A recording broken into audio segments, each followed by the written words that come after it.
আসসালামু আলাইকুম। প্যারিস অলিম্পিকে গ্রুপ রানার্স আপ হয়ে কোয়ার্টার ফাইনালে কোয়ালিফাই করেছে আর্জেন্টিনা।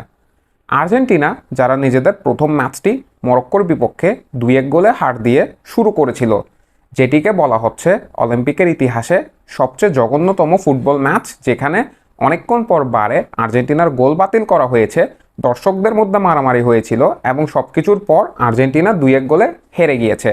তবে ঠিক তার পরবর্তী ম্যাচে আর্জেন্টিনা 3-1 গোলে ইরাককে হারিয়েছে এবং গ্রুপের শেষ ম্যাচের আগে 4 দলেরই পয়েন্ট ছিল সমান 3, অর্থাৎ 4 দলের মধ্যে যে দলই শেষ ম্যাচে যে দুটি দল জয় পাবে তারা চলে যাবে কোয়ার্টার ফাইনালে। সমীকরণটি এমন ছিল এবং আর্জেন্টিনার সামনে সমীকরণ ছিল যদি আর্জেন্টিনা তাদের শেষ ম্যাচটি ড্র করত তবুও তারা কোয়ার্টার ফাইনালে চলে যেত।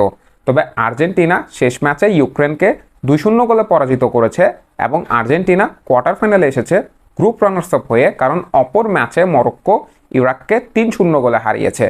আর্জেন্টিনার হুলিয়ান আলভারেজকে অলিম্পিকে নেওয়া হয়েছিল তার পারফরমেন্স বিবেচনা করে, কিন্তু হুলিয়ান আলভারেজ এই অলিম্পিকে পুরোপুরি ফ্লপ করছেন এবং একটি ম্যাচেও তিনি এখনও ভালোভাবে খেলতে পারেননি কিংবা গোল আদায় করতে পারেননি, বেশ কিছু গোল তিনি মিস করেছেন।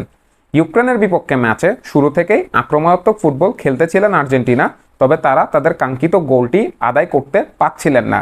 দ্বিতীয় অর্ধে লিওনেল মেসির বিকল্প হিসেবে আর্জেন্টিনা জাতীয় দলের নাম্বার 10 পজিশনে যে দুজনকে বিবেচনা করা হচ্ছে, সে তিয়াগো আলমাদা এবং ক্লদিও অ্যাচেরভির গোলে 2-0 গোলের জয় পায় আর্জেন্টিনা। তিয়াগো আলমেদা যে 2022 কাতার বিশ্বকাপেও আর্জেন্টিন স্কোয়াডে ছিলেন এবং তাকে পরবর্তী বিশ্বকাপে লিওনেল মেসির বিকল্প হিসেবে অর্থাৎ নাম্বার 10 হিসেবে আর্জেন্টিনা জাতীয় দলে বিবেচনা করা হচ্ছে।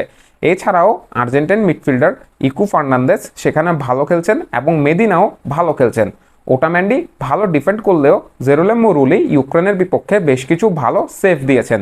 তবে আর্জেন্টিনার এই অনূর্ধ্ব 23 দলে যে প্লেয়ারগুলো আছে তাদেরকে জাতীয় দলে প্রতিষ্ঠিত করতে হলে অনেক সময়ের প্রয়োজন হবে, কারণ আর্জেন্টিনা অনূর্ধ্ব 23 দল অলিম্পিকে যে পারফর্মটি করছে সেটি সত্যি হতাশাজনক এবং কোয়ার্টার ফাইনালে তাদেরকে মুখোমুখি হতে হবে ফ্রান্সের বিপক্ষে।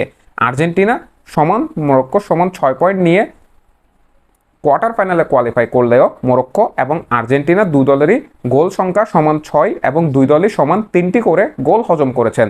ফলে হেড টু হেড বিবেচনায় যেহেতু আর্জেন্টিনা মরক্কোর কাছে হেরে গিয়েছেন, তাই মরক্কো গ্রুপ চ্যাম্পিয়ন হয়ে কোয়ার্টার ফাইনালে গিয়েছেন এবং কোয়ার্টার ফাইনালে স্বাগতিক ফ্রান্সের বিপক্ষে কঠিন পরীক্ষা দিতে হবে আর্জেন্টিনাকে।